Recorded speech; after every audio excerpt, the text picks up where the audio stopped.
The purpose of this video is to take a detailed look at unemployment during the COVID pandemic.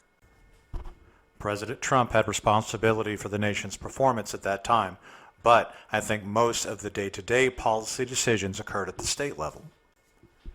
The analysis behind this video looks at unemployment during the pandemic for each state based on which party was in control of the governor's office and the state legislature. The data clearly indicates that states run by Republican governments saw better unemployment performance than those with Democratic governments.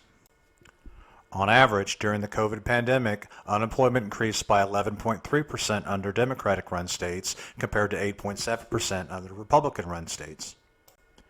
More importantly, 1 year after the start of the pandemic, unemployment in the Democratic states averaged 2.7% higher than pre-COVID levels, while Republican states only averaged 1.1% higher. Finally, in January 2021, when Joe Biden took office, unemployment averaged 7.1% in Democratic states, but only 5.1% in Republican states. During the COVID pandemic, unemployment was worse in states where the Democratic Party controlled the state government. This video will look at all 50 states, but will highlight two pairs. The first pair is Florida and New York. This pair was selected because the governors of these states, Andrew Cuomo of New York and Ron DeSantis of Florida, received so much coverage in the mainstream press for how they handled the pandemic. The second pair is Texas and California. This pair was selected because each party seems to hold these two states as a model for what governance should be. To be clear, Republicans control Texas and Democrats control California. As with the national averages presented in my last video, the unemployment data by state is provided by the Bureau of Labor Statistics, or BLS. The records for state and legislative control is published by the National Conference of State Legislatures, or the NCSL. The NCSL data lists for each state which party controlled the governor's office, the state senate, and the state house. A party had a trifecta if it controlled the governor's office, senate, and house at the same time. March 2020 was the last month before the COVID spike, so that will be the starting point of this analysis. At that time, the average unemployment nationwide was 4.0%. This table lists the states with the 10 best unemployment rates at the start of the COVID pandemic. At the top of the list is Hawaii with an unemployment rate of 2.1%, with North Dakota, Vermont, and South Dakota all tied for second at 2.4%. Of these states, 8 of 10 had Republican governors, while 6 of 10 had Republican-controlled legislatures. Half had Republican trifectas. This next table shows the states with the 10 worst unemployment rates at the start of the pandemic. Nevada was last with an unemployment rate of 7.3%. Of the 10 worst states, 7 of 10 had Democratic governors and 6 of 10 had Democratic trifectas. Based on the data so far, Republican states were a little better off going into the COVID pandemic. Once the pandemic took hold and our citizens were directed to stay home from work, unemployment spiked to historically high levels. These spikes occurred in April and May 2020. The average for all 50 states reached 13.9%. The average peak for Republican states reached 12.7%, but the average peak for Democratic states was 15.3%. When compared to pre-COVID unemployment, Republican states saw an increase of 8.8% during COVID, and Democratic states saw a 10.9% increase. The average national change was 9.9%. Based on this data, Democratic states suffered more unemployment because of COVID. The next two tables show the states with the 10 worst unemployment spikes due to COVID. The first table highlights peak unemployment during COVID. The second table shows how much unemployment increased from March 2020 going into the pandemic. Nevada is by far the worst, having reached 30.6% in April 2020. This represents a 23.3% increase over pre-COVID levels. Of the 10 worst performing states, 6 of 10 were controlled by Democratic trifectas and 8 of 10 were controlled by Democratic governors. On the other side, Nebraska saw a comparatively low 8.2% peak unemployment during COVID, representing only 3.8% increase over pre-COVID levels. New Mexico's unemployment was third from the bottom going into COVID at 5.9%. but they peaked at only 9.3%, representing only a 3.4% increase due to the pandemic. Of the best performing states, 6 of 10 had Republican trifectas and 8 of 10 had Republican governors. With regards to the negative impact of COVID on unemployment, Republican-controlled states perform better than Democratic-controlled states. The next step of my analysis will compare COVID recovery in the 50 states. But before I move into that, I want to compare the two pairs of states mentioned in the introduction. As a reminder, these pairs are Florida and New York, and California and Texas. The table above shows the metrics we've discussed so far for these 4 states. First, we'll start with Florida and New York. At the start of the pandemic in March 2020, Florida and New York had almost the same unemployment rates at 4.1 and 4.2% respectively. Compared to all of the states, Florida started the pandemic ranked 30th for unemployment, and New York was ranked 32nd. But while Florida saw a 10.1% increase to 14.2% due to COVID, New York saw a 12.5% increase to 16.7%. With respect to the peak, Florida was now ranked 31st, but New York dropped to 42nd. With respect to change from the pre-pandemic levels, Florida improved slightly to 29th ranking, but New York dropped to 48th. Florida wins. Next, we'll compare California and Texas. At the start of the pandemic, California was ranked 45th at 5.5%, and Texas was ranked 40th at 5.0%. Neither state performed well relative to the nation prior to COVID.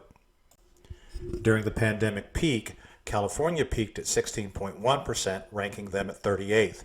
Texas peaked at 12.8%, ranking them 23rd in the country. For changes from pre-COVID levels, California is ranked 33rd with a 10.6% increase in unemployment. Texas is ranked 13th with a 7.8% change in unemployment. Texas wins.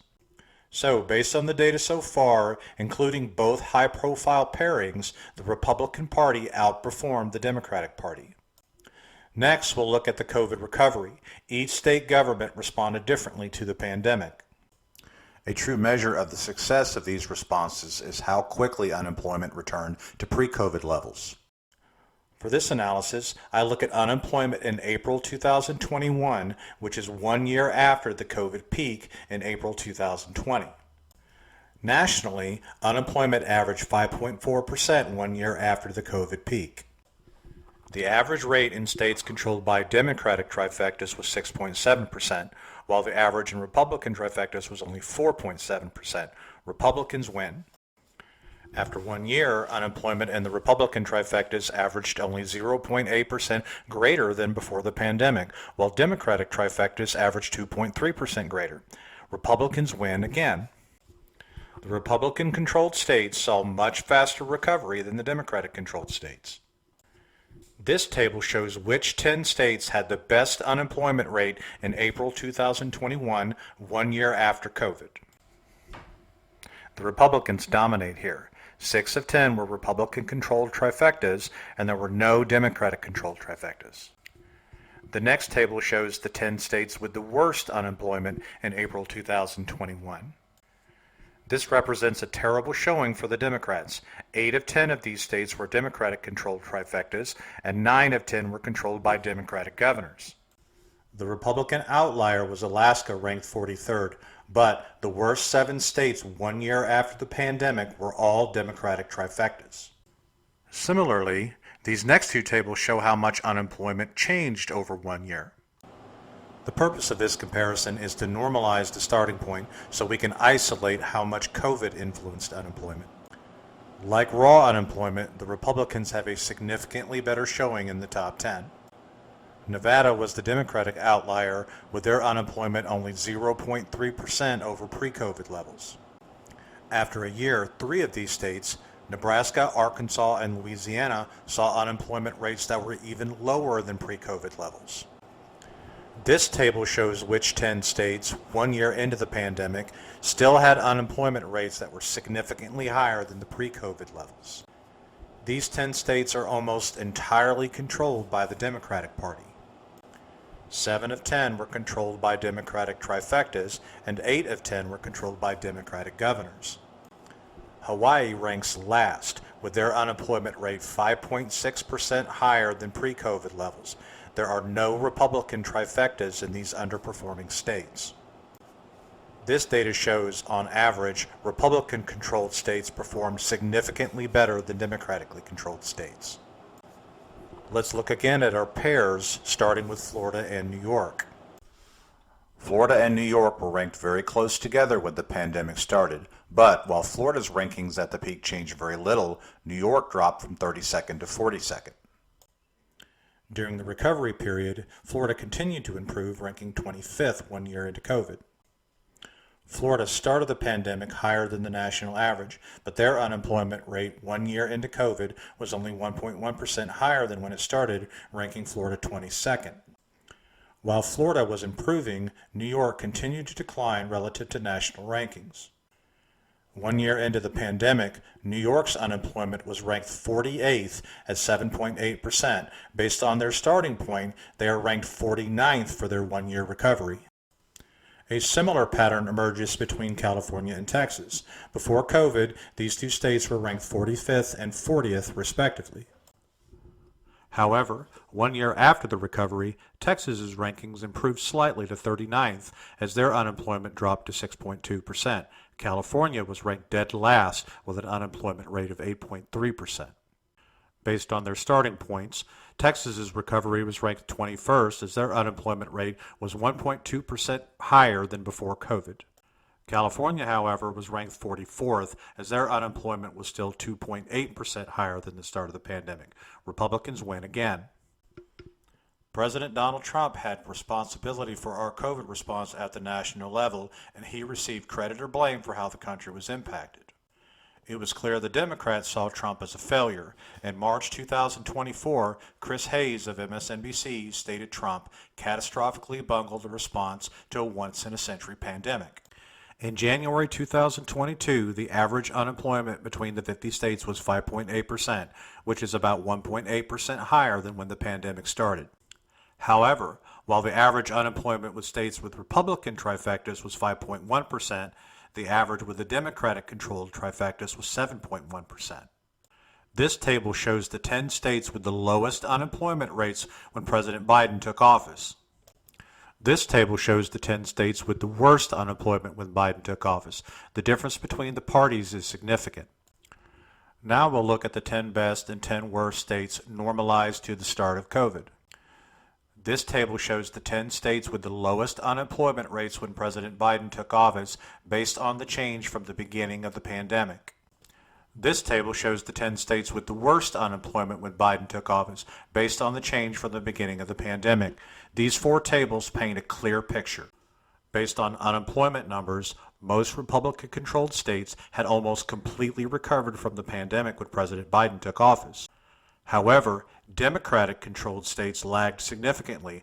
One must wonder why the mainstream media continued to blame Trump for the pace of our recovery. Of course, this is a very complicated subject. Unemployment is not the best metric for job performance because it does not count people who are not looking for work. But since unemployment rate is commonly used in the mainstream media, it should be reported fairly and accurately. Based on the published unemployment data, Republican employment policies seem to have performed significantly better than Democratic policies. Thanks for watching. Please like and subscribe if you'd like to see more.